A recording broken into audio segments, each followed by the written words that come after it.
ಕರಾವಳಿಯಲ್ಲಿ ವಿವಾದದ ಕಿಚ್ಚು ಹೊತ್ತಿಸಿದ ಹಿಜಾಬ್ ಪ್ರಕರಣ ವಿಚಾರಣೆ ನಡೆಸಿದ ಹೈಕೋರ್ಟ್ ತನ್ನ ತೀರ್ಪನ್ನ ಕಾಯ್ದಿರಿಸಿದೆ. ಈ ನಡುವೆ ಉಡುಪಿ ಶಾಸಕರ ರಘುಪತಿ ಭಟ್ ಅವರು ಹೇಳಿರುವಂತಹ ಹೇಳಿಕೆಯೊಂದು ಸಾಮಾಜಿಕ ಜಾಲತಾಣದಲ್ಲಿ ವೈರಲ್ ಆಗ್ತಾ ಇದೆ.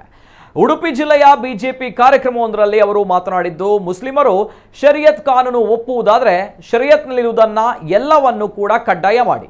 ನಾವು ಭಾರತದ ಸಂವಿಧಾನ ಒಪ್ಪುವವರು, ಅವರು ಶರಿಯತ್ ಕಾನೂನು ಒಪ್ಪುವವರಲ್ಲವೇ? ಮುಸ್ಲಿಮರಲ್ಲೂ ಕೂಡ ಅಬೂಬಕರ್, ರಹೀಮುಚ್ಚಿಲ್ನಂತಹ ಒಳ್ಳೆಯ ಮುಸ್ಲಿಮರಿದ್ದಾರೆ. ಇವರೆಲ್ಲ ಸಂವಿಧಾನ ಒಪ್ಪುವ ಮುಸ್ಲಿಮರು. ಆದರೆ ಕ್ಲಾಸ್ ರೂಮಿನಲ್ಲಿ ಹಿಜಾಬ್ ಬೇಕು ಎನ್ನುವವರಿಗೆ ಹೊಸ ಕಾನೂನು ಮಾಡಿ ಅಲ್ಲಿ ಶರಿಯತ್ ಕಾನೂನು ಪ್ರಕಾರವೇ ಜಾರಿಯಾಗಲಿ. ಇವರಿಗೆ ಕೊಲೆ, ಅತ್ಯಾಚಾರ ಮಾಡಿದಾಗ ಶರಿಯತ್ ಕಾನೂನು ಬೇಡ, ಆಗ ಭಾರತದ ಸಂವಿಧಾನ, ಸುಪ್ರೀಂ ಕೋರ್ಟ್ ಬೇಕು.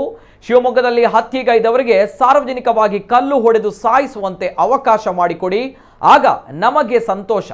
ಸ್ವಲ್ಪ ತ್ಯಾಗ ಮಾಡಿ ಹಿಜಾಬ್ ಹಾಕಲು ಅವಕಾಶ ಮಾಡಿಕೊಡೋಣ. ಭಾರತ ದೇಶದ ಗಾಳಿ, ನೀರು, ಅನ್ನ ತಿನ್ನುತ್ತಾ ಇದ್ದೀರಿ. ಬಹುಸಂಖ್ಯಾತರ ಭಾವನೆ ಬೆಲೆ ಕೊಡುವುದನ್ನು ಕಲಿಯಿರಿ. ಹಿಜಾಬ್ ವಿಷಯದಲ್ಲಿ ಕಾಂಗ್ರೆಸ್ ಪಕ್ಷದಂತೆ ಪಲಾಯನ ಮಾಡಬೇಡಿ, ನಿಮ್ಮ ನಿಲುವು ಸ್ಪಷ್ಟಪಡಿಸಿ ಎಂದು ಹೇಳಿದರು. ನಿಮ್ಮ ಸೌದಿ ಅಲ್ಲಿ ಸಹಿತ ಅಲ್ಲಿ ಶರಿಯತ್ ಕಾನೂನು ಇದ್ರು ಅವರು ಆಧುನಿಕತೆಯನ್ನು ಅಳಿಸಿಕೊಂಡಿದ್ದಾರೆ. ಈಗ ಎಲ್ಲಿದ್ದೇವೆ ನಾವು? ನಾವೆಲ್ಲಿಯಾದರೂ ಹಿಂದೂ ಆಚರಣೆಗಳನ್ನ ನಾವು ಮಾಡ್ಲಿಕ್ಕೆ ಬಂದ್ರೆ ನೀವು ಯಾವ ಶತಮಾನದಲ್ಲಿದ್ದೀರಿ? 21ನೇ ಶತಮಾನದಲ್ಲಿ ನೀವು ಇಷ್ಟು ಕಠೋರವಾಗಿ ಮಾಡುದಾ ಅಂತ ಕೇಳ್ತಾರೆ. ಹಿಂದೂವಲ್ಲಿಯೂ ಕೆಲವು ಪದ್ಧತಿಗಳಿತ್ತು, ಅದನ್ನು ಕಾಲಕಾಲಕ್ಕೆ ನಮ್ಮ ವಿದ್ವಾಂಸರಿಗೂ ನಮ್ಮೆಲ್ಲ ಒಪ್ಪಿಕೊಂಡು ಅದನ್ನು ಬದಲಾವಣೆ ಮಾಡ್ಕೊಂಡಿದ್ದೇವೆ.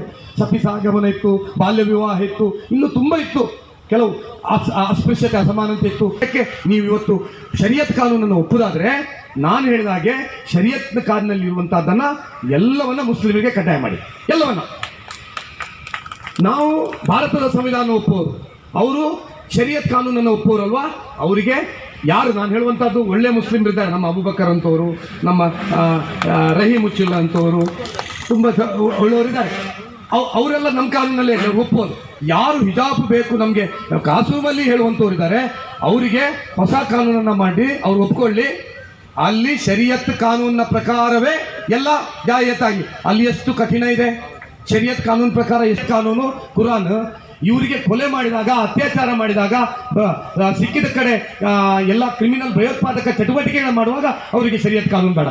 ಆಗ ಭಾರತದ ಸಂವಿಧಾನ ಬೇಕು, ಸುಪ್ರೀಂ ಕೋರ್ಟ್ ಬೇಕು, ಹೈಕೋರ್ಟ್ ಬೇಕು. ಹಾಗಾಗಿ ಇವರ ದ್ವಿಮುಖ ನೀತಿಯನ್ನು ಸ್ಪಷ್ಟವಾಗಿ ಗೊತ್ತಾಗ್ತದೆ.